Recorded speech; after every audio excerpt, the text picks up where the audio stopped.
Hey guys, tonight we're stepping into the stiff, mud-crusted boots of a Napoleonic soldier. You're young, or maybe not, but you've got both legs, a half-decent jacket, and a stomach that hasn't started rumbling yet. For now, you just march, and march, and march. Through puddles that look shallow but suck your entire foot in like quicksand. Past villages that might throw you bread or might throw rocks. Your breath fogs in the freezing morning air, and your feet already ache like old tree roots twisting inside your boots. You're a piece on Napoleon's massive chessboard now, and your job is simple. Walk until you're told to stop, then fight, then maybe die. No strategy, no maps, just the clomp of muddy boots, the creak of leather packs, and the endless thudding rhythm of other poor souls around you. So before you get comfortable, take a moment to like the video and subscribe, but only if you genuinely enjoy what I do here. And hey, tell me where you're tuning in from and what time it is there. I read every comment. Now dim the lights, maybe turn on a fan for that soft background hum, and let's ease into tonight's journey together. You don't even know which country you're in anymore. Could be Austria, could be the Netherlands. Doesn't matter. The roads all look the same, muddy, cracked, lined with trees that whisper cold warnings in the wind. You trudge shoulder to shoulder with men who no longer bother talking. What's the point? Conversation takes energy, and you're too busy counting steps between blisters. You pass a man limping on a broken sandal made from rotting rope and salvaged boot leather. Another one has wrapped rags around his toes, already bloodied. The lucky ones have proper shoes, but even those are falling apart. The soles rot. The stitching splits. You once saw a man lose his entire boot in a puddle and keep walking barefoot for 3 days until his foot turned black. Historians still argue whether Napoleon's grand strategy accounted for these endless marches or if he simply underestimated how hard his men could push. Either way, you're stuck living the answer. You march for 12, sometimes 16 hours a day. Rest stops are just longer patches of standing still. Occasionally, a sergeant shouts, "Halt!" but you know better than to relax. Halt means wait, and waiting means shivering. The food in your satchel, if you were lucky enough to be issued anything at all, is gone by midday. So, you chew on stale crusts. You keep a small pouch of salt to season bark scrapings or soup made from boiled weeds. Once, a man tried to roast a dead crow. It didn't go well. You pass wagons groaning under cannonballs and crates of wine that aren't meant for you. You once tried asking for a sip, just one. The officer smiled, and you ended up doing latrine duty for 2 days. You learned your place. The strangest thing is how time stretches and collapses while you walk. One moment, you swear it's morning. Next, it's dusk and your hands are shaking from cold. Your breath puffs like chimney smoke, and your knees scream with every step. You try to sing, but your lips are cracked and your throat too dry. So instead you hum, quietly, a tune you can't even remember the words to. You meet villagers sometimes, suspicious eyes peering from wooden shutters. Most just want you gone. Some sell watery soup, others beg for coin. You have none. They don't believe you. After all, you wear a uniform. That must mean you're powerful, right? One man tries to give you his daughter in exchange for protection. You walk away, numb. You wonder if he offers her to every passing column. Maybe someone will say yes next time. There's a superstition among your ranks that the more you complain, the longer the march lasts. So now, nobody complains. Complaints used to come with jokes, sarcastic ones about how you signed up to see Europe or how the boots were supposed to be made by angels. But now, jokes feel dangerous, too close to hope. You pass the body of a soldier from another company. His face is already frozen, eyes open to the gray sky. His fingers are curled like he died mid-prayer. You don't stop.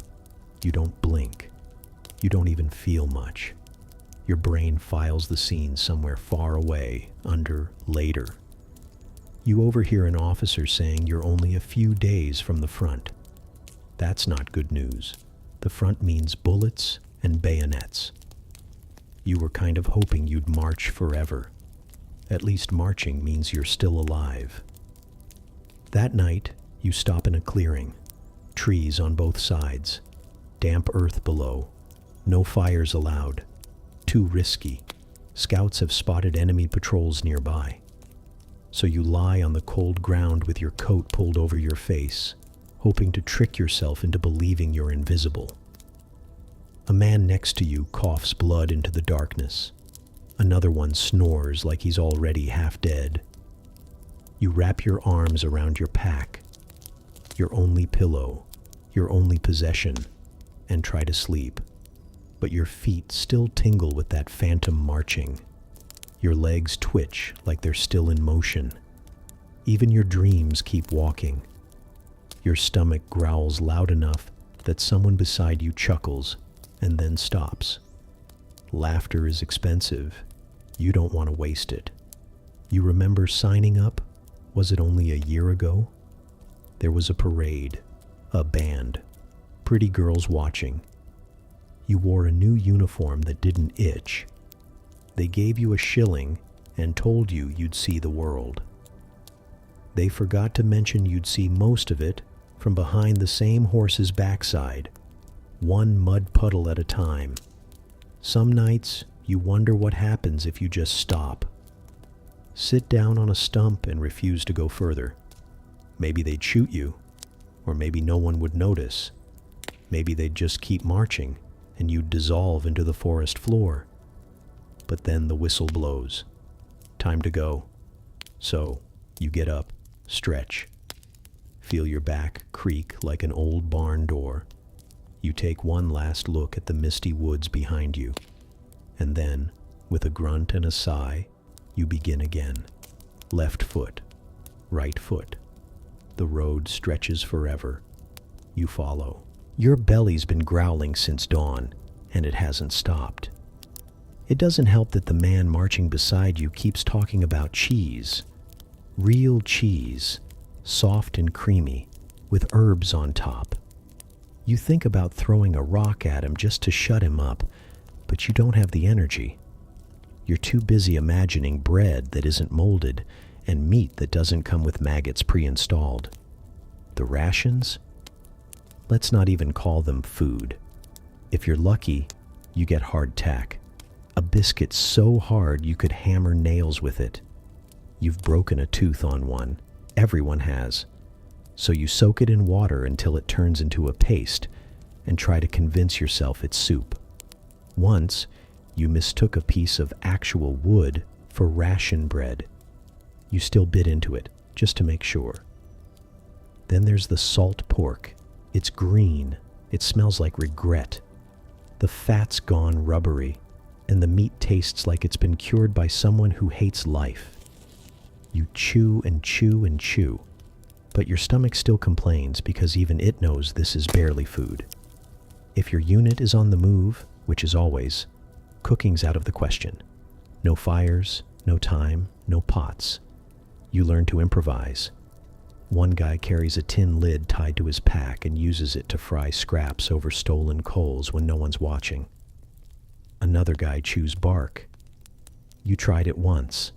Never again. It's like eating splinters. Some evenings you get soup.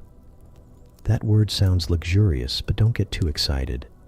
It's mostly hot water with whatever the quartermaster didn't want to carry. A turnip chunk if you're lucky.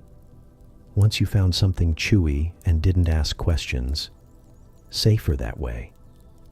Historians still debate whether the average French soldier during Napoleon's campaigns consumed more than 1,000 calories a day.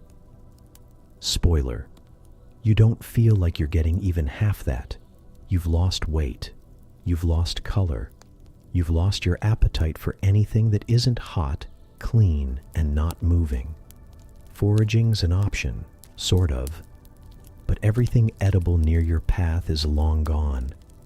You scavenge scraps from abandoned barns, raw oats from storage sheds. You once ate candle wax during a particularly desperate night. Someone said it was made from beef tallow, so you counted it as meat. Then there's stealing. You don't want to. But hunger doesn't care about morality. If you see a hen in someone's yard, you're already planning how to snatch it. You've wrestled other soldiers over moldy carrots. You've seen worse, too. A dead horse becomes a feast. You don't even wait for the officers to look away. You just grab a piece and chew. Cook it later, if you survive. And when food runs out completely, you start boiling things. Leather belts, old boots. You scrape the black off a burned pot and call it seasoning. You joke about starting your own restaurant. La queer cuisine, someone says. No one laughs. They're too busy gnawing on shoelaces. You hear rumors of better rations in other regiments. Some say the Imperial Guard eats bacon and drinks coffee every morning. You believe them because lies are comforting. Truth is, they're probably chewing on the same rat jerky you are, just with fancier mustaches. Your officers tell you food is on its way. You've heard that one before. Maybe it's stuck in the mud. Maybe it's been looted. Or maybe some general is dining on roasted lamb while you lick salt off your own fingers. One time, a local woman tossed bread at the column. You caught a piece the size of your thumb and cradled it like treasure.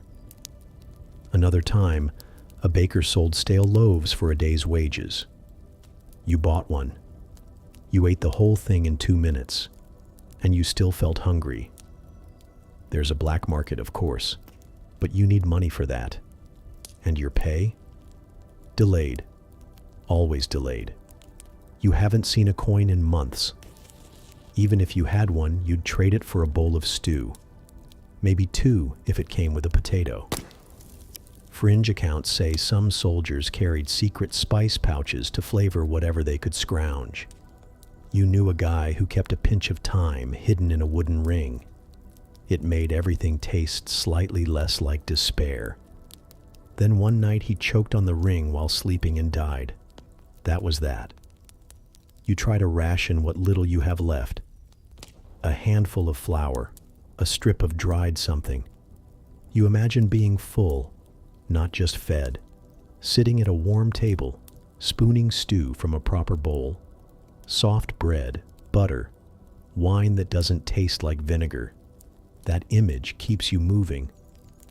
But now, even imagining food feels dangerous. You're hungrier than you've ever been. The kind of hunger that makes your hands shake, that sharpens your hearing to the sound of rustling wrappers and makes you sniff the air for anything edible, cooked or rotting. Tonight, there's nothing. No fire. No rations. You stare up at the sky, belly twisting into angry knots. Somewhere in the trees, an owl hoots. You think about chasing it, not for the sound, but for the meat. You wouldn't be the first. You hear a man crying softly beside you. At first you think it's the wind. Then you realize it's grief. He's whispering his wife's name between sobs, apologizing that he lost the locket. He's hungry too, but he misses home more. Your stomach groans in sympathy, or maybe jealousy. At least he had a locket. Eventually, you doze off, still hungry. You dream of eggs, fried, boiled, poached. You can smell them. You reach for the plate. But then a cannon booms in the distance and your eyes snap open. Morning again. No food again. And you begin another day with nothing in your pack but air and a crumbling biscuit that even the rats wouldn't eat. You're told to rest, but rest is just a cruel joke. There are no tents, no bedding, no clean ground. When your sergeant says, make camp, he really means collapse wherever you can. You eye a patch of slightly less wet grass under a tree and claim it like it's sacred land. You drop your pack with a grunt, sit down, and immediately regret the dampness seeping through your trousers. You don't bother moving. Around you, a dozen other soldiers are doing the same, finding stumps, rocks, hollows in the dirt, or each other. One guy lies face down in the mud like he's praying to it. Another's curled into a ball, muttering about sausages. You pull your coat tighter around your chest and try to ignore the smell. It's always there. The smell. Sweat, smoke, old blood, and feet. Multiply that by a few hundred men, and you've got yourself a portable stink cloud that follows the army like a loyal hound. You don't notice it anymore. Not unless someone's truly foul. And even then, you just edge a little farther away. You've probably smelled worse on yourself. And the noise. You'd think a camp of exhausted men would be silent. But no, it's a choir of coughing, farting, muttering, snoring, and the occasional scream from a nightmare. Someone's always sharpening a knife or singing to himself or babbling in a fever. There's no peace. Not really. Just degrees of discomfort. The ground is never flat. Your back finds every lump and root. If it rains, you get a puddle. If it's dry, you get ants. And let's not even talk about fleas. One night, you counted 30 bites on your calf. You don't know where the fleas came from, but they came, and they're staying. You used to dream of hot baths.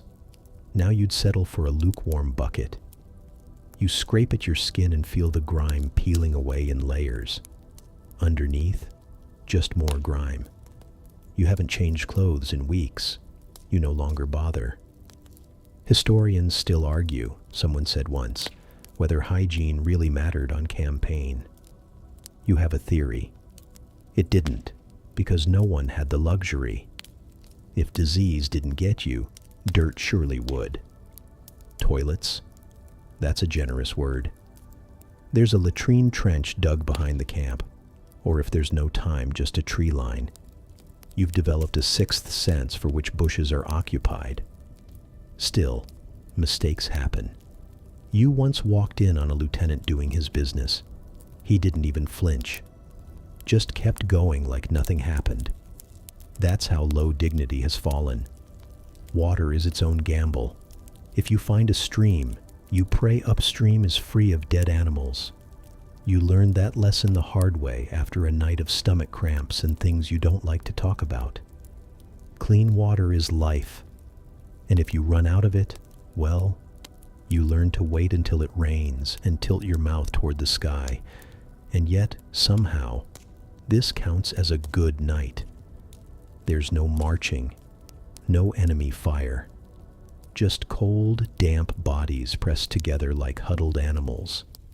You once swore you'd never share a blanket with another man. Now you're practically spooning a stranger from Brittany because he's warm and doesn't snore. You sleep in layers, not clothing, paranoia, exhaustion, instinct. One ear always open, one eye half closed. You dream in fragments, marching mostly. Sometimes food, sometimes home. And then you wake up shivering, unsure whether it's midnight or morning. Your boots never come off anymore, not unless absolutely necessary. They're crusted in mud and stiff as wood. One time, a soldier removed his boots and pulled off most of the skin with them. The smell was legendary. So now, you sleep with boots on. You dream with boots on. You might even die with boots on. You miss your bed, the one with actual sheets, a pillow, a roof. You wonder if it's still there. Maybe your mother still makes it each morning out of habit. Maybe your dog sleeps on it now. Maybe it's gone, burned, like the villages you've passed. You hear some guys trading stories, lies, most likely, One claims he once slept with a duchess. Another swears he wrestled a bear near the Pyrenees. You roll over and mutter, "Shut up." But it comes out so weakly no one hears you. Not that it would matter. You keep your valuables, what little you have, stuffed into your coat lining. A coin, a button from your father's jacket, a tiny wooden cross. You check them every night, like a ritual, just making sure they're still there, just making sure you're still someone. Sleep comes late and leaves early. The sky never truly darkens, just shifts into a heavy gray. At some point you drift off. You don't know how long you sleep, but it's not enough. It's never enough. A sudden scream jolts you. Someone's dreaming again, shouting about fire, about horses, about drowning. The man next to him slaps his shoulder and growls, "Shut it." The screaming stops. The snoring returns. You adjust your coat, press your head to your pack, and sigh. Your bones feel older than you are. Your soul feels frayed. You wonder, not for the first time, if tomorrow will be worse. Then you remember. You haven't hit the battlefield yet. This is the easy part. You wake to the sound of buttons clinking against metal. Not a battle cry, just uniforms.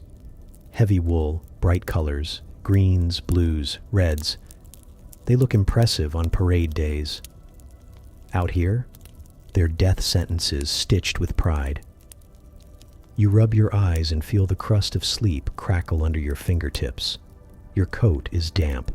Again. Your shirt sticks to your back. You smell like a campfire made from human misery and old cheese. Time to get dressed. Or rather, to adjust what little you already have on. Your uniform hasn't been truly on or off in weeks. It just lives on your body like some sort of itchy parasite. The coat's too tight in the chest and too loose in the sleeves. You roll the cuffs 3 times, but they always unroll. The brass buttons are polished when you receive them, but they tarnish fast. You stopped caring after the first 2 battles. The boots? You know those boots. Stiff, swollen with mud, stitching coming apart. One of your toes sticks out the side like it's testing the air. You tried wrapping it once with cloth. The cloth dissolved in a rainstorm. You tried again with horsehair string. That lasted longer, until it didn't. And the hat. A shako, they call it. Tall, absurd, and entirely useless. It falls off when you run, blocks your vision when you aim, and catches rain like a basin. Sometimes you flip it upside down to drink from it. Sometimes you sleep on it. Mostly, you curse it. Historians still argue whether Napoleonic uniforms were designed more for show than for function. Spoiler, you've lived in one. You've felt the seams tear when you raise your musket. You've cursed the wool scratching at your neck in the sweltering heat. You've felt the cold bite through the thin lining like teeth made of ice. You wear a belt with a brass plate, embossed with an eagle. Majestic, noble, heavy. It digs into your gut when you march. The strap that holds your cartridge box always slips.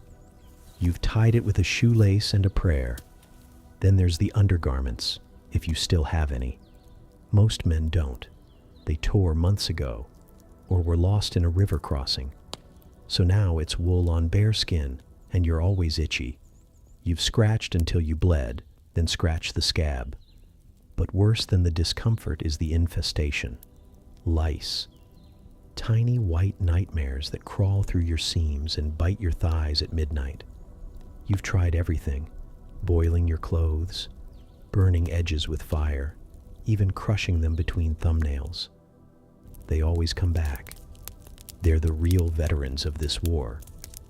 You once traded a day's bread for a new pair of socks. They were stolen that night. Now you wear mismatched ones. One wool, one scrap of curtain fabric. Doesn't matter.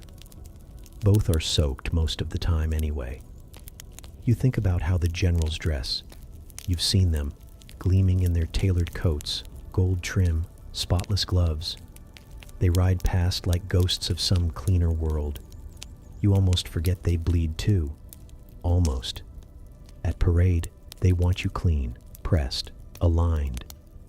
You remember the last inspection. Your captain sneered at a tear in your collar and made you stand 2 extra hours in full gear under the sun. Your lips cracked from thirst. Your knees almost buckled. And the tear? Still there. You remember one guy who stitched a heart into the inside of his coat with red thread. Said it was for luck.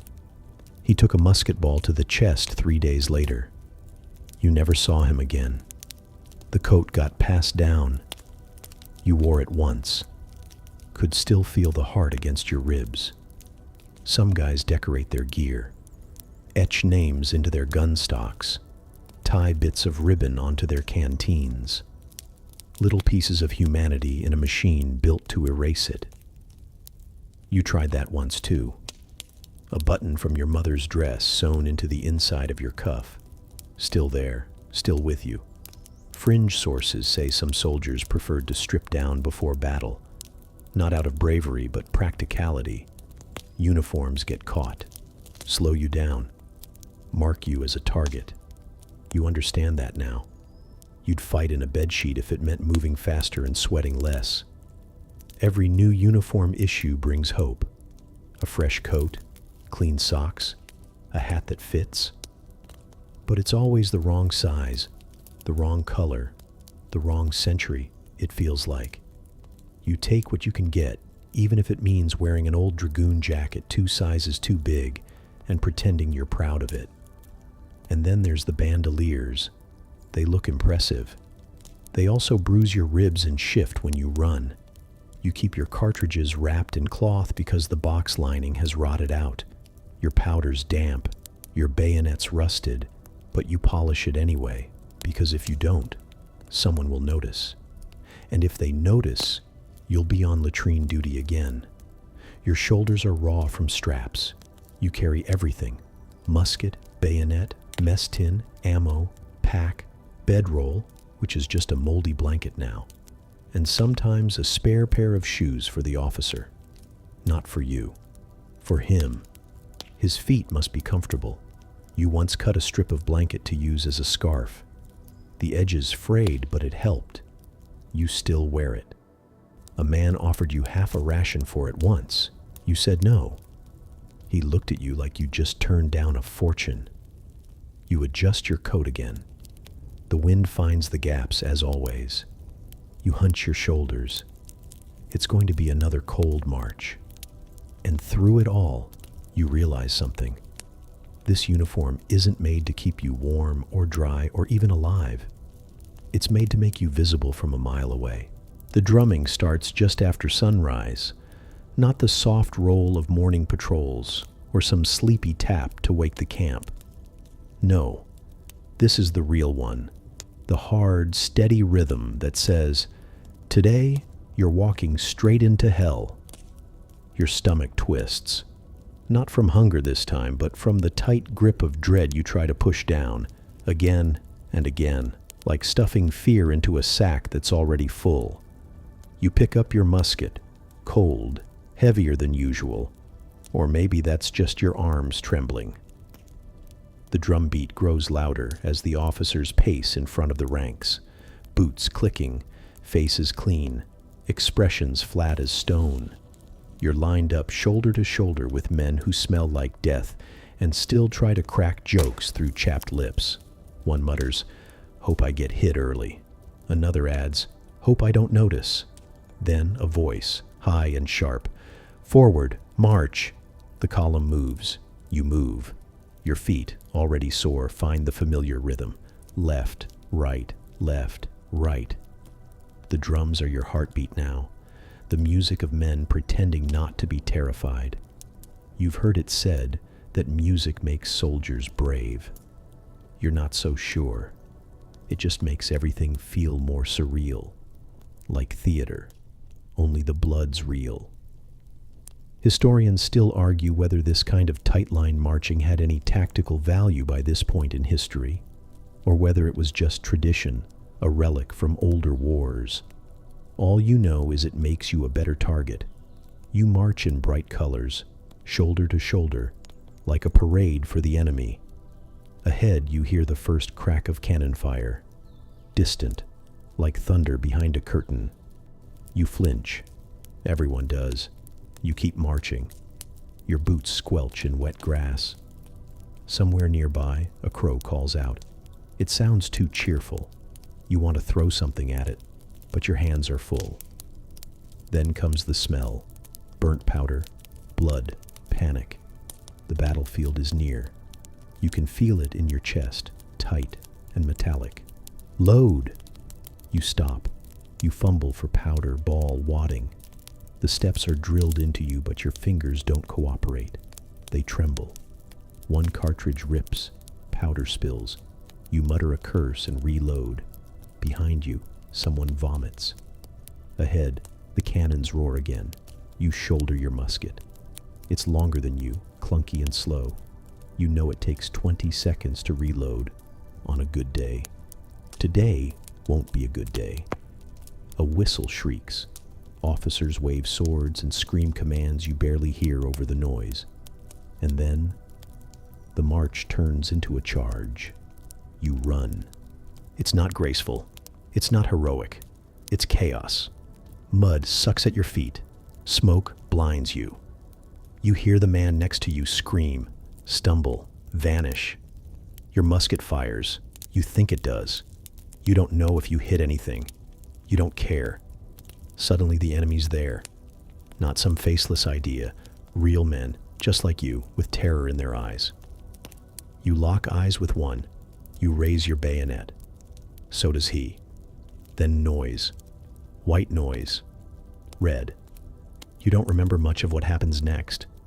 Just the blur of movement, the heat of your breath under your collar, the pressure of someone's body hitting yours, the crack of musket stocks being used like clubs. The world narrows down to instinct. Duck, stab, run, scream, stab again. Fringe letters from the era describe this moment as like drowning while on fire. You understand now. You don't know what time it is, what year it is, or whose blood is soaking your sleeves. Yours, theirs, someone else's. Then the horn blows. Retreat, regroup. You stumble back. You're not sure how far. You just walk until the noise fades and someone grabs your shoulder and shouts, "Sit, sit, you're bleeding." You look down. Are you? Turns out, no, it's not yours. It's never yours. Not today. You sit. You breathe. You smell salt and mud and gunpowder. Your ears ring. Your hands twitch. You want to cry or laugh or sleep. You don't move. A boy, not even 16, sits beside you, clutching a shattered rifle and staring at his foot. It's gone. Just gone. He hasn't noticed yet. You can't find words. You just stare at him, and he stares at nothing. Eventually, a medic walks past. He stops. He kneels. He says something soothing. You can't hear it, but you pretend to nod. The boy screams. You walk away. You return to your unit. You find a spot on the dirt. You collapse. Someone throws a blanket over you. You close your eyes and see the same enemy's face over and over. Not angry, not cruel, just scared. Same as you. And then the drums start again.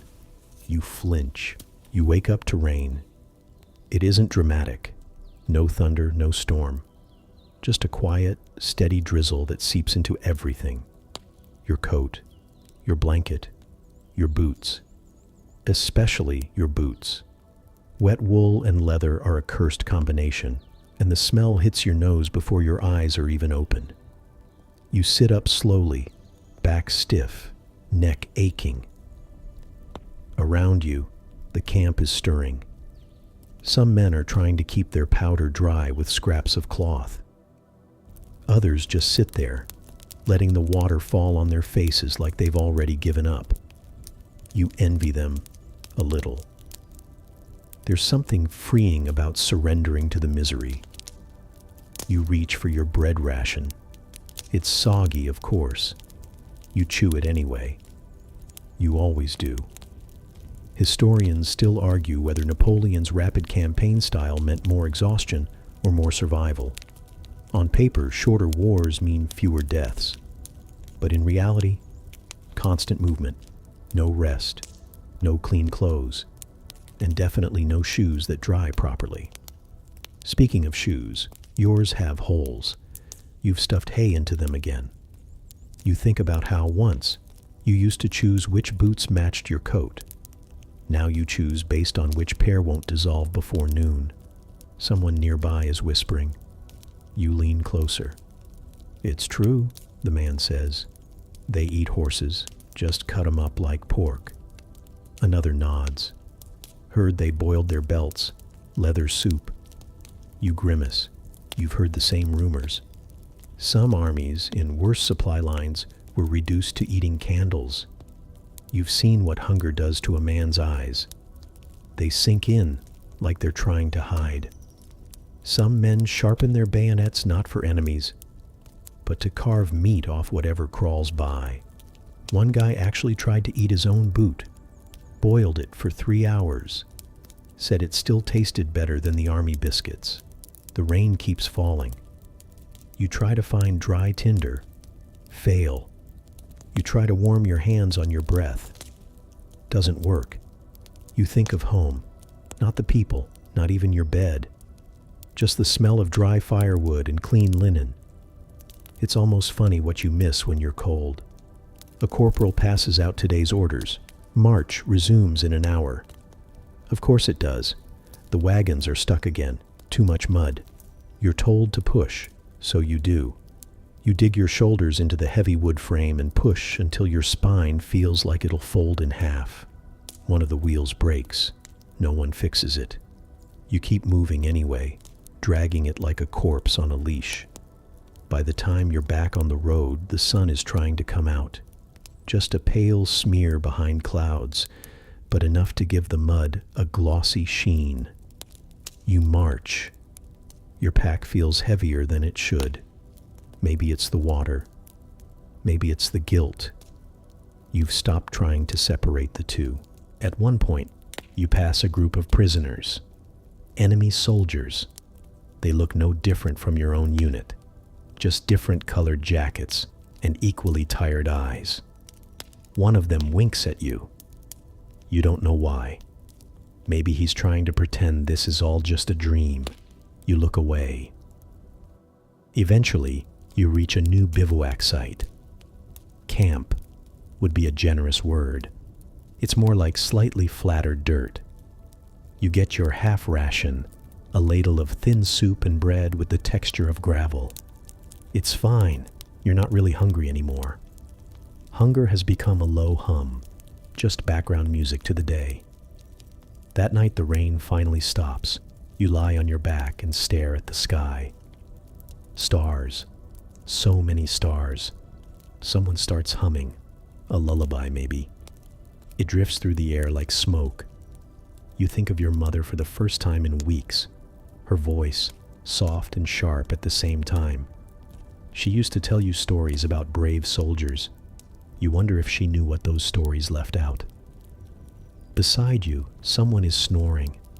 Someone else is coughing in that wet, rattling way that means they probably won't wake up tomorrow. You close your eyes. You try not to dream about boots full of blood or bread that tastes like dirt. You fail. You wake up and for a moment you're not sure where you are. Your back aches. Your limbs are stiff. And your face feels like it's been pressed into the cold, damp earth for hours. Which it has. Around you, the camp is groggy and silent. A thin mist clings to everything, muting the world into soft grays and smudged outlines. You reach for your satchel, hoping against reason that maybe, just maybe, there's a letter waiting. But of course, there isn't. Mail arrives whenever the army feels like remembering you exist. Sometimes it's weeks, sometimes months, sometimes never. You've written 6 letters home. You've received 1 in return. And even that was smudged and half-burned, like it had passed through a dozen battlefields before reaching your hands. It had one sentence you remember. Stay safe. We miss you. The harvest was poor. That was it. No word from your sister. No update from your father. Not even a smudge from your mother's perfume. Just paper. You folded it up and put it in your coat pocket. It's still there, even now, limp from weeks of sweat and rain. Sometimes, when you're especially tired, you just touch it, like it's proof you still belong somewhere. Nearby, a younger soldier is scribbling frantically on a scrap of cloth. He doesn't have real paper. He tears a strip from his shirt. You hear him whispering the words as he writes them. Dearest Anna, I miss your bread. You want to tell him not to waste the effort, that the letter might never get sent, that even if it does, it might be intercepted, read by some officer, and tossed aside. But you don't. Let him believe. Belief is its own kind of warmth. Historians still debate whether Napoleon's postal reforms were a genuine attempt at morale or just propaganda fluff. Either way, the average soldier didn't get much out of it, just more reasons to feel forgotten. A captain walks by, slaps a few backs, pretends to care. Mail coming soon, he says with a wink, like it's some kind of joke. You don't laugh. Instead, you go back to your own scribbled note. The one you wrote 3 weeks ago, never mailed. You read it again. I'm still alive. I don't know how. The snow is heavier now, and the older men say it's only getting worse. We walked past dead horses today, frozen in place, eyes wide open. It looked like a painting. I almost cried. Then I just got tired. You refold the paper. Today, you're told there will be no marching, no fighting, just waiting. But waiting is its own kind of torture. You sit there, staring at your hands, wondering how they got so thin. The boy next to you shows you a drawing his daughter made. It's a crooked little sun with smiling faces and a stick figure holding flowers. You feel something tighten in your throat. You look away quickly. Later, when dusk rolls in and the sky turns to smoke, someone pulls out a harmonica. He's terrible at it, but you don't care. The sound feels like home, or a memory of it anyway. A few men hum along, voices low and gravelly, worn down by weeks of shouting and smoke. You think of that girl you almost married? What was her name? Elise? No. Eleanor. Or was that someone else's story you borrowed? You can't remember anymore. Your memories blur into one long road lined with frostbite and cannon fire. Then someone breaks the moment. Letters, a voice calls. Everyone turns. The mail wagon, real this time, has arrived. You line up like school children, hearts pounding, hopes up. And then, your name is not called. Of course it isn't. Some men laugh, some groan. One man punches a tree. You just stand there, pretending you didn't expect anything anyway. The soldier next to you got 3 letters. He offers to read one aloud. You nod. Why not? It's from his brother, talking about sheep. That's it. Sheep. You'd give anything to hear about sheep. You go to sleep early that night. There's nothing else to do. You lie down on your back, watch the stars blink above. You imagine your family seeing the same stars. You imagine them thinking of you. They probably aren't. That's okay. People move on. You're the one who's stuck. You press your coat to your face, trying to catch even the faintest scent of home. It smells like wet wool and smoke. Still, you breathe in. Breathe. It's raining again. Not the dramatic, stormy kind of rain you might picture from novels or paintings. No, this is the slow, relentless drizzle that seeps into everything you own. Your blanket, wet, your boots, squelching. Your thoughts? Damp, like the sky has leaked into your skull and turned your brain into mush. You huddle beneath your overcoat, pulling it tighter, though it makes no difference. The cold doesn't just live outside your body anymore. It's moved in, redecorated, and invited friends. You glance over at your musket, propped uselessly against a tree. Its powder is probably soaked. The lock? Rusting. You've cleaned it a dozen times, but nature doesn't care about maintenance routines. And if there's one thing you're learning quickly, Napoleon's army has plenty of pride, but very few umbrellas. You're not in a tent. Tents are for officers. You and the rest of the disposable crowd are living under makeshift lean-tos made from sticks, wet leather, and hope. Mostly hope. You hear a cough behind you. It's the man who sleeps 2 feet to your left. You don't know his name. You just call him Old Boyle because he has a swollen lump on his neck that looks like it might gain consciousness soon. He's hacking something deep and wet from his chest. Everyone looks away, silently calculating whether it's contagious. Spoiler alert, it probably is. Historians still argue whether the death toll from disease in Napoleon's campaigns truly exceeded that of battle itself. Some claim it was dysentery, others say typhus. Honestly, at this point, you think the mud alone might kill you. You try to shift your weight and sit on your pack, but it squelches like a sponge. You consider standing, but your knees protest with an audible pop. So you remain, half sitting, half sinking. One of the younger recruits is trying to light a fire using damp twigs and pure delusion. He strikes flint against steel like it owes him money. After 10 minutes of hissing and fizzing, the fire puffs out with a gentle wheeze, like even it has given up on this war. You remember someone, maybe a priest, once telling you about hell. Eternal suffering, he said, endless discomfort. No warmth, no joy, just wet, cold misery forever. You wonder if he'd been to Northern Europe in campaign season. Napoleon himself, by the way? He's warm. Not just metaphorically. Word travels. His tent has proper bedding, servants, a bottle of wine by the stove. You don't hate him for it. You'd probably do the same. Still, when someone mentions the emperor, you roll your eyes just like everyone else. It's the done thing. You mock the very man whose face you once carried in your boot like a lucky charm. Tonight's dinner is hard biscuits and something pretending to be meat. You try not to look too closely. Whatever it is, it's chewy and smells faintly of glue. You tear at it like an animal, half starving but not quite enthusiastic. A rat scurries by. No one moves. Why would they? The rat has just as much right to be here as you do.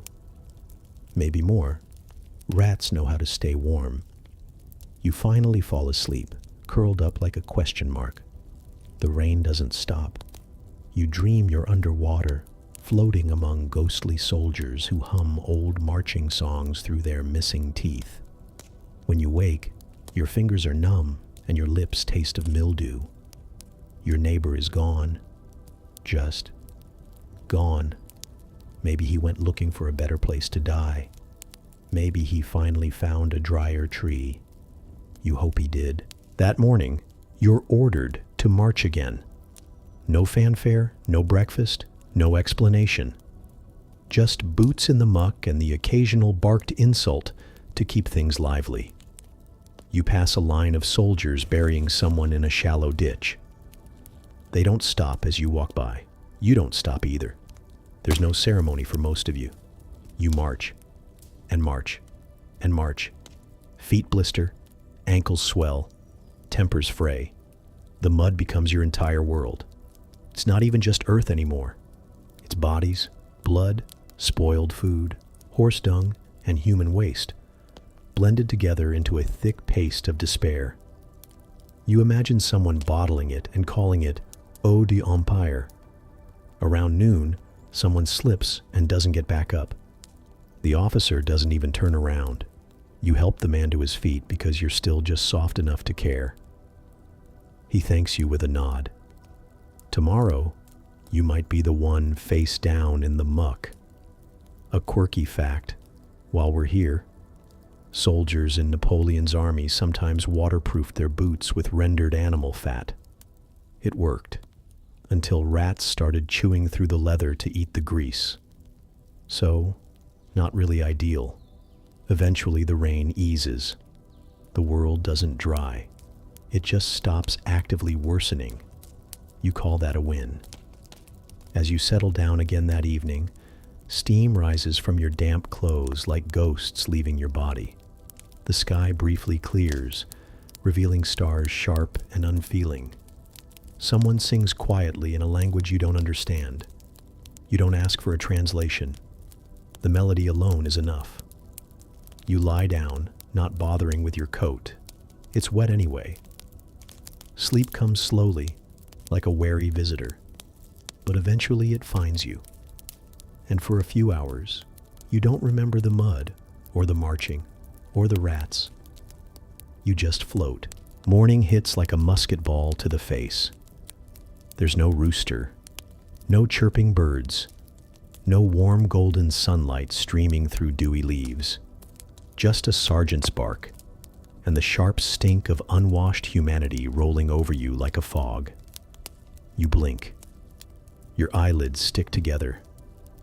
Whether it's sleep crust or yesterday's grime, you don't know.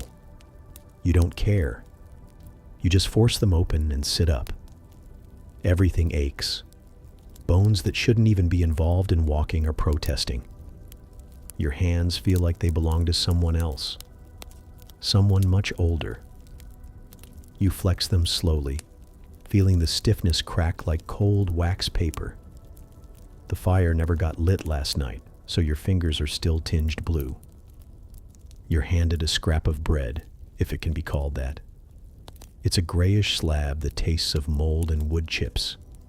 You chew without thinking, the way cows chew grass. Slowly, blankly, without expectation. A cannon thunders somewhere in the distance. No one flinches.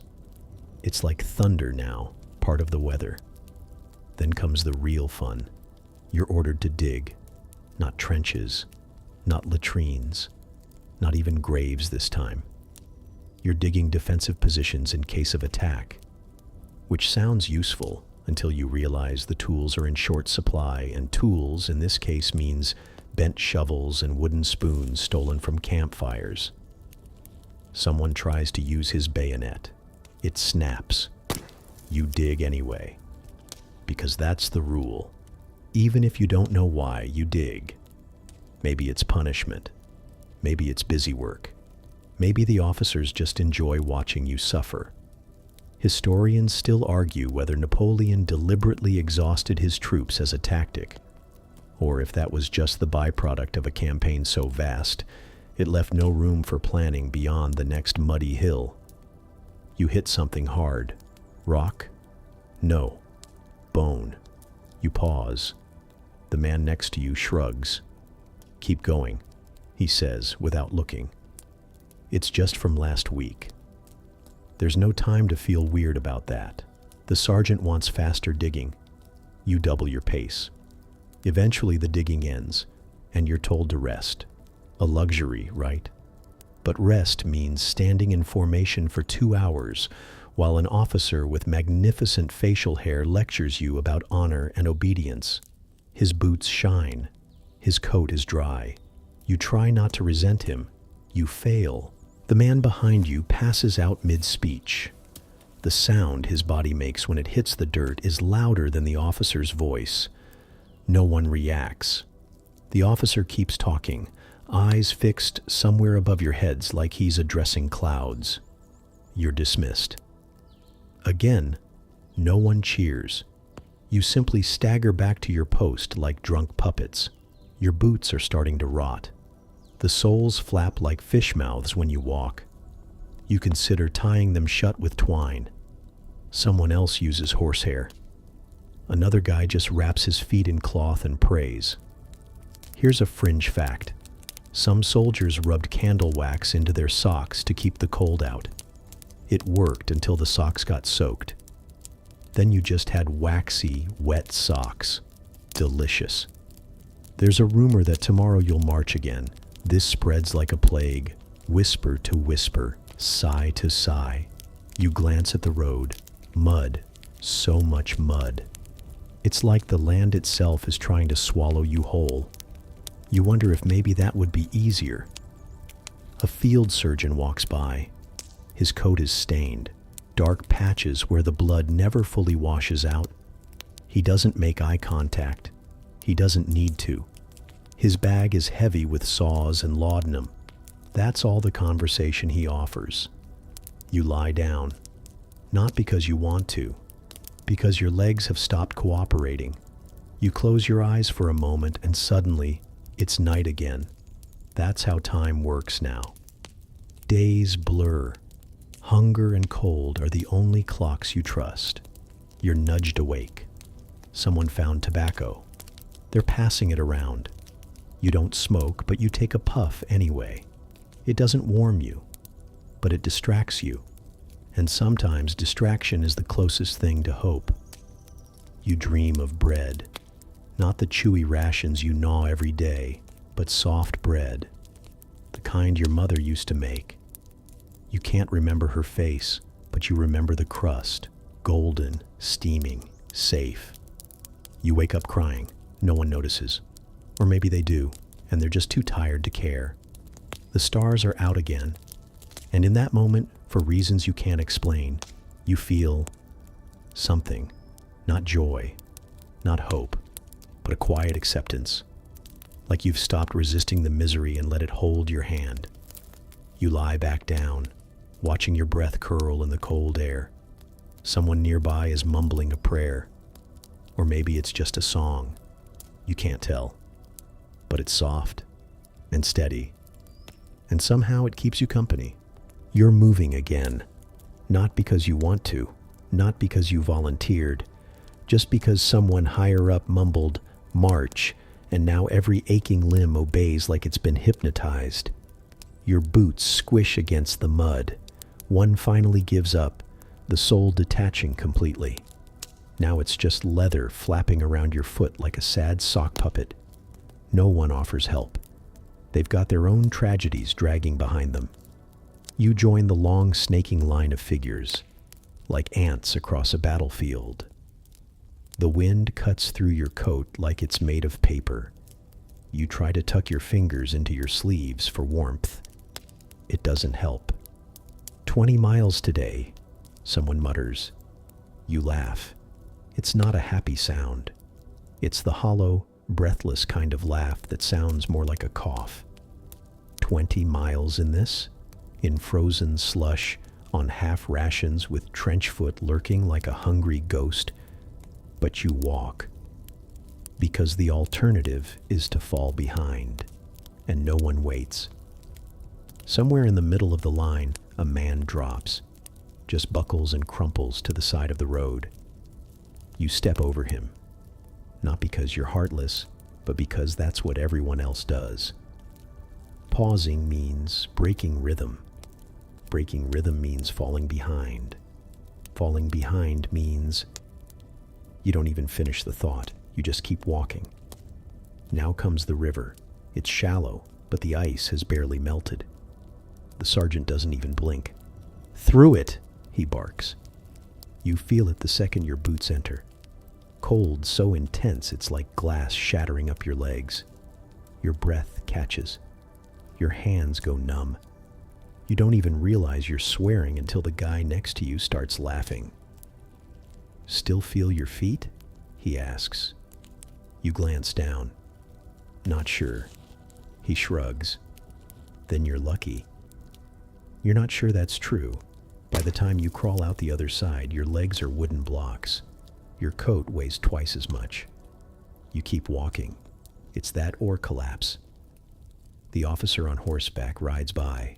Warm, dry, dignified. He nods like he's proud of you.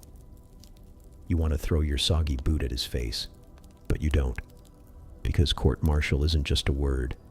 It's a hammer waiting to drop. You pass through a burned village. It smells of smoke, old bread, and something else, sharper, darker. A reminder that war doesn't always come with a trumpet. Sometimes it sneaks in like a shadow and eats the world from the inside. A cat darts between the blackened ruins. You watch it go, tail high, unaffected. It seems more human than most of the men here. A local woman peeks through a cracked window. You catch her eye for a moment. Neither of you says anything, but something passes between you. A silent truce of shared exhaustion. You keep walking. By noon, the sun teases you, peeking through clouds, offering light, but no heat. Your breath still fogs. Lunch is half a biscuit and a strip of dried meat so tough it feels like chewing leather. You gnaw anyway, because it's all you get. Someone jokes, "I miss eating rats." A few people chuckle, not because it's funny, but because it's real. Rats meant protein. Rats meant warmth. Rats didn't run out as quickly as bread. Historians still argue whether Napoleon's logistics failures were due to arrogance or simple overreach. You stop caring. What matters now is that your belly growls, your toes sting, and you have miles still to go. By evening, blisters bloom on your heels. You don't check them. Seeing them makes them real. Better to pretend you're fine and keep moving. You make camp in a field soaked from last week's rain. No shelter, no trees, just flattened grass and a sky that looks like it's thinking about crying. You try to wring out your socks. A cloud of steam rises. It smells like despair. Someone nearby sings a tune, soft, a lullaby from home. You don't know the words, but the melody seeps into your bones. It's the warmest thing you've felt all day. Dinner is non-existent. No fire tonight. Too risky. There are enemies nearby, or so the officers say. You haven't seen any, but you've seen the results. Charred wagons, burned horses, shattered helmets. Evidence of battles lost or barely won. You lie down in wet grass, cradling your backpack like a pillow. It's half empty. You don't know what you're carrying anymore. Maybe just the idea of surviving. You stare at the stars again. They don't care. They've seen empires rise and fall. They don't remember your name. They never will. You close your eyes, teeth chattering. You whisper a number to yourself. 6. That's how many toes you think you'll have left by spring. Sleep is more suggestion than reality. Your body is horizontal, sure. But rest? That's a luxury for people who aren't lying in a puddle of their own breath and misery. Every time your eyelids droop, a branch snaps, or a horse whinnies, or someone shifts beside you and grumbles in their sleep. At some point, you doze off, and when you wake, you're colder than you thought a human body could get without turning into glass. Your bones ache, your stomach's empty, and your socks, well, you're not entirely sure they're still socks. They feel like frozen seaweed. Someone blows a whistle. It's time again. You sit up and curse your legs as they scream. Muscles stiffen overnight like they've been replaced with wood. You hobble toward the group. No one looks any better. You catch sight of your reflection in a puddle. Yikes. Beard like a wild bush, sunken eyes, lips cracked like a dry riverbed. You look like the villain in a fairy tale, the one that scares kids out of the forest. Marching resumes. The destination? Unknown. There's always a goal, but it shifts constantly. Some village, some ridge, some fort you've never heard of, and will forget the moment you pass it. You try to fall into rhythm again. One foot, then the other, then the other. until you're not even walking. You're just existing forward. You think about home, a fire, bread, maybe a soft bed, or at least a dry one. You wonder if anyone there still remembers your name, if your mother is still alive, if the neighbor's dog still barks at passing carts. Then someone screams, not a war cry, a pain cry, a real raw sound that slices the air open. You turn. A cart has collapsed, the axle snapped. The horse is panicking, eyes wide, legs kicking. A soldier's leg is trapped under the mess. Blood spreads into the mud like spilled wine. The officers wave for help. No one moves. You all look at each other, then at the cart, then at your feet, and you keep walking. Why? Because it's not your leg. Because your boots are still sort of intact. Because you can still walk. Later you'll feel bad for a moment. Maybe. You pass another village. This one isn't burned. Yet. The locals eye you with suspicion, holding tight to what little they have. Bread, blankets, each other. A kid throws a stone. It bounces off a soldier's helmet. The soldier turns, but the kid's already gone. Just a shadow in the alley. You move on. The next day brings hills. Rolling, endless hills that look like they were designed by someone with a grudge against soldiers. Every time you think you've reached the top, the road curves and climbs again. You wheeze like a chimney. Your breath comes in hot little gusts, like steam from a cracked kettle. Almost there, someone says. You don't believe them. Almost where? Napoleon's empire stretches across half the continent.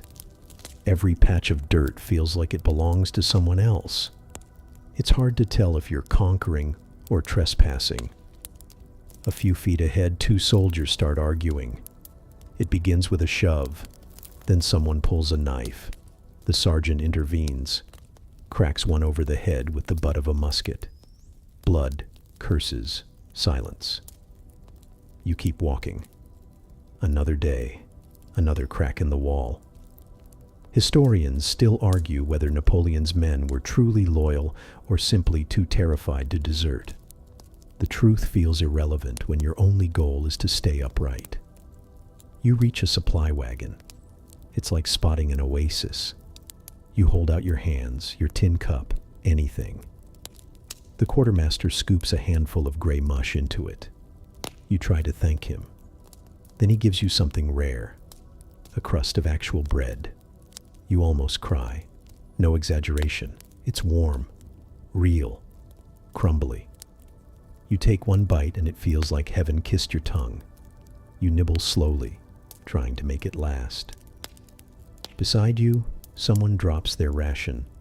They stare at the mud, at the ruined food. Then they kneel and scoop it back up. You pretend not to notice. Later, while resting against a half-dead tree, you overhear a group whispering about rumors. How the Russian winter broke Napoleon's dream. How the Austrians are pushing back. How the British are stirring trouble from the sea. You don't care. You just want socks that don't crunch when they dry. Or to stop smelling like smoked herring. Or to feel your toes. You rub your fingers together. They're cracked and raw. A man nearby has lice. He scratches constantly. His coat wriggles at the seams. You slide a little farther away, but it won't help. The lice are always 2 steps ahead. Night comes fast again, like it always does. You lie back on the hard ground, cradling your belly, humming that same lullaby you heard nights ago, the one that sounded like hope. Tomorrow might be better, but it probably won't. You close your eyes anyway, just in case. Morning doesn't arrive with a sunrise. It just sort of emerges. The sky turns from black to dark gray to a lighter kind of gray, like a rotten onion peeled back one translucent layer at a time. You open your eyes, regret it instantly. Something is crusted on your eyelashes, and your back feels like it's been used as cannon fodder in your sleep. Another day in Napoleon's Grande Armée. You sit up and scan the line. A few new faces are missing. No one asks. You learn quickly that in war, silence is mercy. If someone's gone, they probably had a good reason, or a very bad end. Either way, it's not your business. Your boots don't want to cooperate. They've stiffened overnight. It's like trying to stuff your feet into 2 frozen baguettes. You wiggle your toes until you're sure they still exist. Breakfast? If you're lucky, it's a small hunk of something vaguely resembling cheese. If not, it's whatever you can scavenge. Stale crust, a strip of dry meat, or the last crumbs tucked into the lining of your coat. You chew slowly, like if you chew long enough it might turn into soup. The march begins again. Your body moves before your mind fully registers it. That's muscle memory, or maybe muscle resignation. Today's march takes you through thick woods. The trees are bare, skeletal, no birds, no squirrels. Even the forest seems tired of war. Suddenly, the line halts. You bump into the soldier ahead of you. He turns, glares, then sighs. You both wait, shifting from foot to foot. Your breath fogs in front of you. The forest is eerily quiet, like it's holding its breath. A scout returns. He says something to the officers. You can't hear what. But whatever it is, it causes a ripple down the line. Musket grips tighten, and someone groans softly. And then it happens. Musket fire cracks through the air. Not yours, theirs. Ambush. You hit the dirt so fast you barely feel the impact. Mud soaks through your coat. You hear yelling, orders shouted in French, German, maybe Polish. You can't tell. It's chaos. You crawl behind a fallen log, fire blindly over the top. The smoke is thick and acrid, stinging your eyes. It clings to everything like a ghost with unfinished business. You reload, shaking fingers fumbling with powder and shot. A cannon booms in the distance, too far to help you, too close to ignore. You spot someone bleeding out beside you, a clean shot through the stomach. They're gasping, clawing at the ground like they can crawl away from death itself. You look away. You survive the ambush, mostly because you were too far back to be useful. Eventually, the attackers vanish. Maybe locals, maybe deserters, maybe ghosts. The officers scream for order. Men reassemble. The wounded are dragged, limping, or laid on stretchers cobbled together from branches and canvas. You think about the soldier with the stomach wound. He isn't here. You don't ask. Instead, you walk again, like nothing happened, because that's how it works. You cry later, or never. The road shifts uphill again, as if the terrain itself is punishing you. Your thighs burn. Your knees grind like old wooden gears. Someone jokes about Napoleon's glory. Says if this is glory, they'd rather be a stable boy. You laugh. A real one. First time in days. It bubbles out unexpectedly, almost warm. Others join in. That's the thing about misery. It binds you to strangers. Makes the jokes hit harder, darker, funnier. You trudge through a ruined village next. Burned timbers, charred stones, blackened earth. A goat bleats mournfully. You don't know if it's mourning its home or mocking yours. A child watches from behind a door frame with one eye. You wave. They vanish. The sergeant yells to keep moving. You pass a shattered shrine, some local god now covered in soot and moss. Maybe they've stopped answering prayers. You consider stopping, just sitting down and not getting up. Would anyone notice? You keep walking. Later you reach an outpost. Not much, some tents, a few crates, a French flag sagging on a crooked pole. But here's the miracle. Hot soup. You don't care what's in it. You cup it in both hands and sip like it's holy nectar. It scalds your tongue. You don't care. Nearby, a man plays a mournful tune on a flute. A real flute. Not great, but haunting. It makes you miss things you've forgotten. Sunlight on stone walls, the smell of fresh bread, the sound of your mother's voice calling you in for dinner. That night, you dream.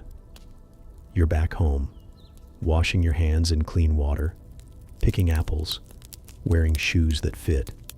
And then, just as you reach for one bright, perfect apple, the bugle blows.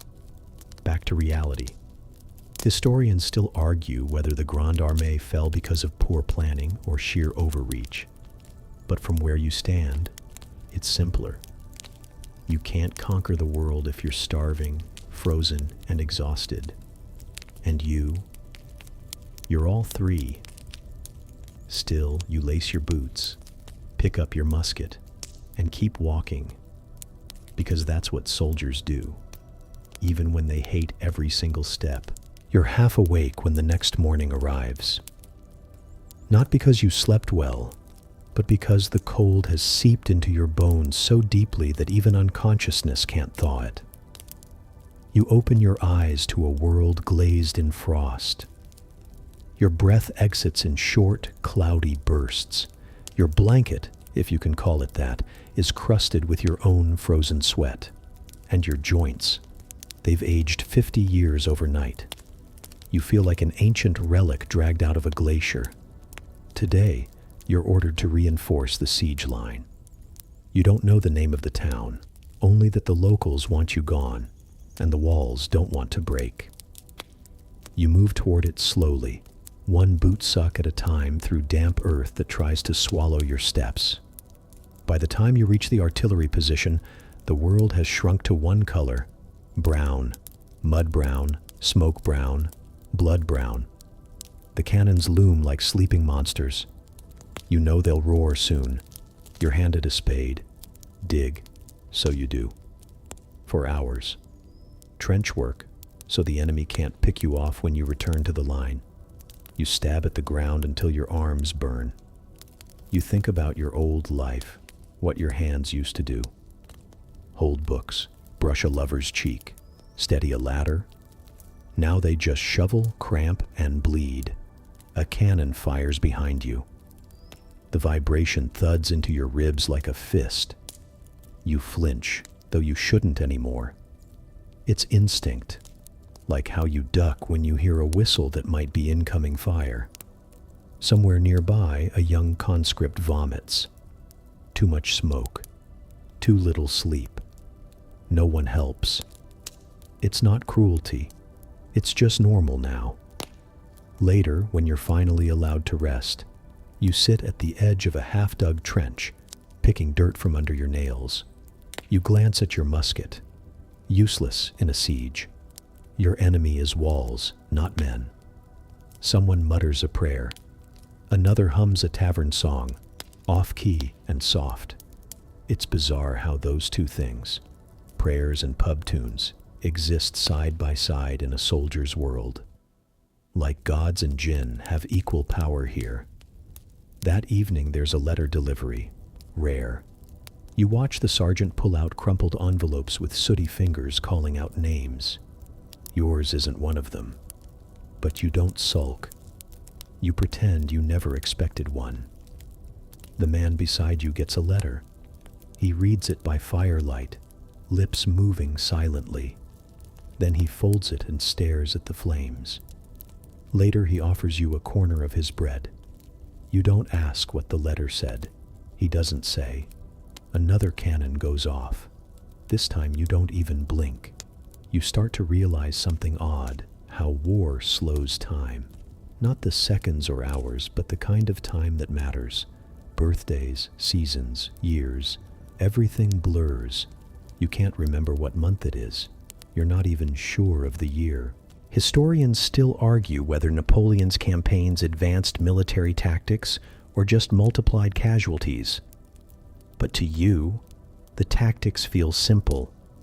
Wear the soldier down until he doesn't question orders, until obedience becomes easier than thinking. You lean against a sandbag, close your eyes for 5 minutes. Dreamless rest. When you wake, it's pitch dark. Someone whispers about movement on the ridge. You're on alert again, back to crouching behind crates and scanning tree lines. Your breath is shallow. You think you hear hooves, or maybe it's just the wind. Nothing happens. False alarm. But now you're wide awake, your pulse tapping against your throat. You try to sleep again. You fail. You miss your own bed. Not a soft mattress, just the right kind of quiet. The way your pillow held your head. The way your room smelled faintly of old wood and soap. You never thought you'd miss soap. A soldier sneezes, loudly, then curses the chill. You smirk in the dark. He sounds like a drunk uncle complaining about the weather, not a warrior. Eventually, someone starts telling a story about a ghost that walks the battlefield at night, stealing voices instead of lives. You roll your eyes. Superstition fills the gaps where logic gives up, but part of you listens anyway. As the fire crackles lower, shadows stretch longer, and sleep becomes more like a reluctant visitor than a gift. You lie there, half shivering, half listening to the wind and whispers, and wonder what tomorrow's misery will be. But you don't get an answer. Just darkness and silence, and the faint smell of gunpowder lingering on your sleeves like a curse you can't wash off. Morning again, or at least some version of it. There's no alarm clock here, just the gradual brightness behind your eyelids and the uncomfortable urge in your stomach that says it's time to move. You open your eyes to mist. The entire camp is ghosted in pale gray. You can't see more than a few feet ahead. For a moment, it feels like you're floating in nothingness, like you've died and no one told you yet. But the sharp jab of your commander's voice snaps you back. Today, you're on foraging duty, which basically means you're part scout, part thief, and part diplomat. Napoleon's army is vast. Supply lines are stretched thinner than your patience. You've got to venture out, find food, and somehow avoid getting an axe to the face from angry locals. Easier said than done. You're handed a rusty bayonet and a linen sack. No map, no instructions, just get something. Don't die. So you march into a nearby village, or what's left of one. Half the houses are burned out shells. The rest look abandoned. Chickens scatter as you approach. A small dog growls, then limps away. You see a boy watching you from a window, eyes wide and expressionless.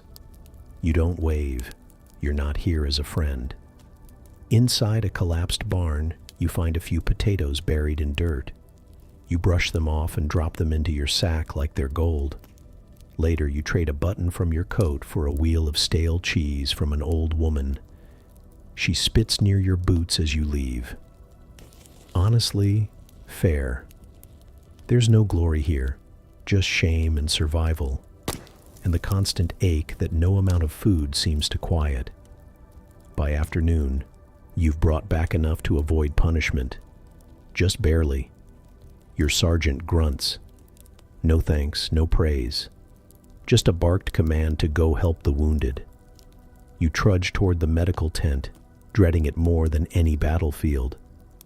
Because here, the suffering is slow. The stench hits first. Rotting flesh and lie. You gag but keep walking. Inside, it's a horror show. Blood everywhere. Screams punctuate the air like gunshots. A man writhes as a surgeon saws through his leg with no anesthesia. Another begs for water. Another cries for his mother. You try to help. Hand bandages. Hold down limbs. Wipe sweat from brows. But you're useless.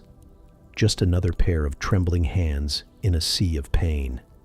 Historians still argue whether Napoleonic medicine was progressive for its time or barbaric in every way.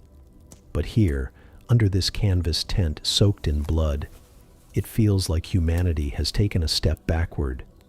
One wounded soldier grabs your arm. His eyes are wild. Did we win? He gasps. You don't know how to answer. You just nod. He smiles, then dies. That night, you don't eat. You can't. Your appetite died in that tent.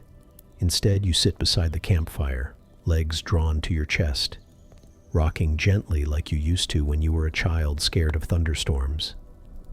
The man next to you offers a sip of something strong. You take it. It burns, but it numbs too. You don't ask what it is. You just want to forget today.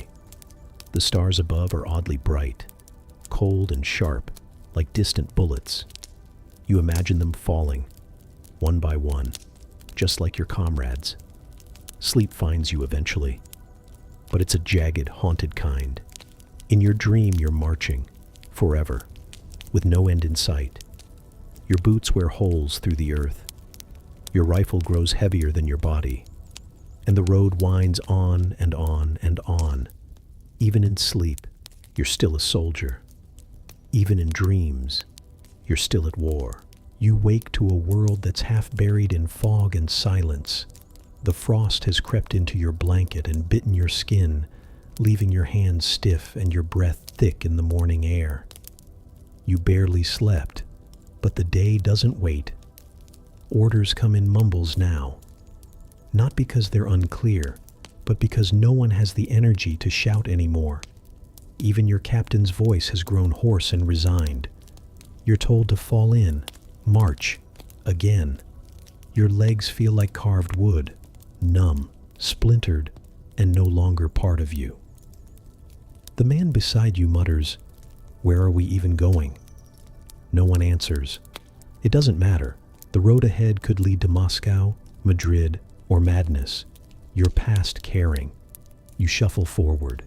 Every few steps you pass something, an abandoned musket, a torn letter soaked in snow, a corpse with eyes still open, staring at the sky like it might eventually change.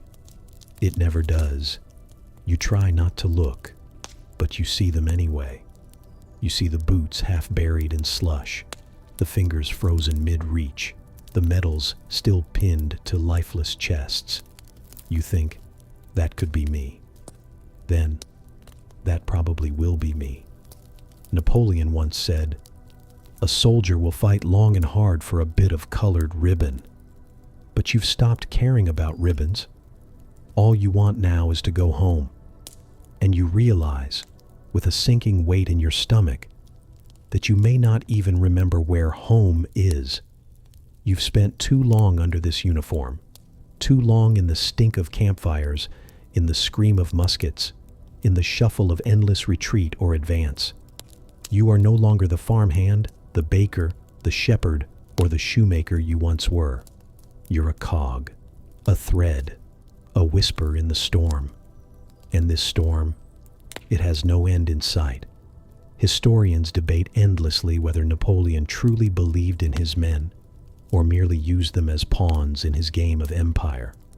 Some call him a genius, others a butcher with good PR.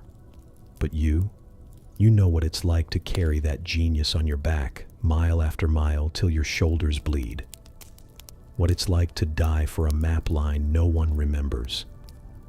What it's like to watch good men freeze in the name of someone else's glory. Because that's all you ever were.